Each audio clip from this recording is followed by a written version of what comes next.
faire face à la justice. Je n'ai pas confiance.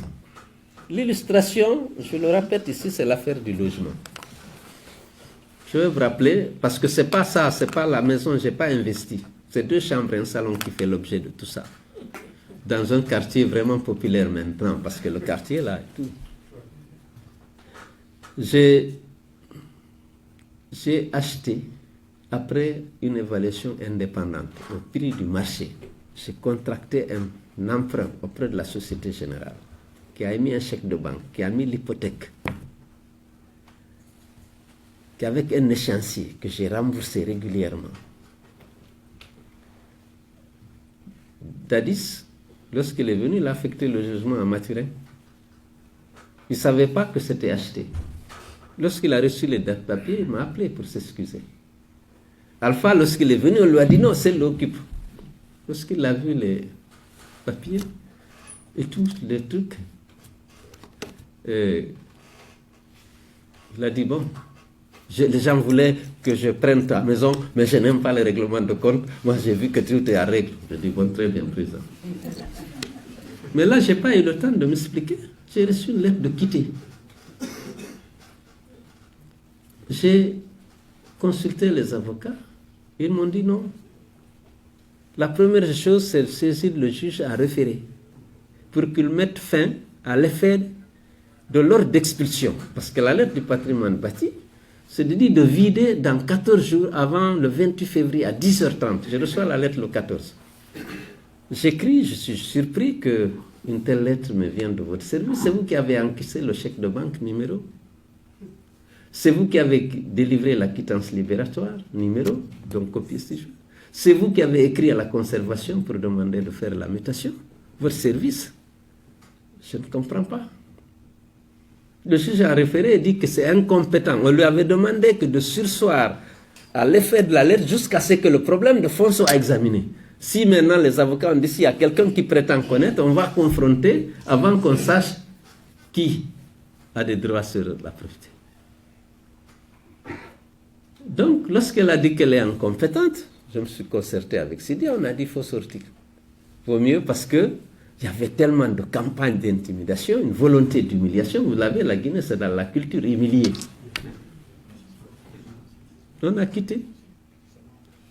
On a saisi le tribunal sur le fond, avec les papiers, le titre foncier, tous ces documents que je viens de citer, le décret du président de la République autorisant la vente au prix du marché, le rapport d'évaluation, tout. La justice a saisi l'agence judiciaire qui a mis en place un pool d'avocats qui ont écrit au tribunal pour demander de surseoir à l'instruction le temps pour eux de prendre connaissance du dossier.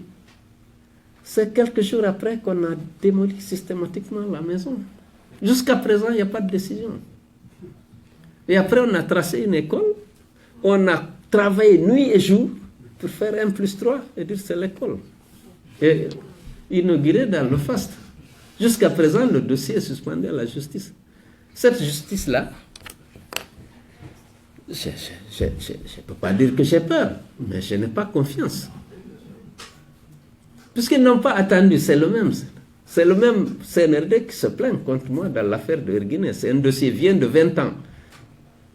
Je n'y ai pas travaillé, parce que c'est le ministre de l'économie et des finances qui est chargé des privatisations de loi.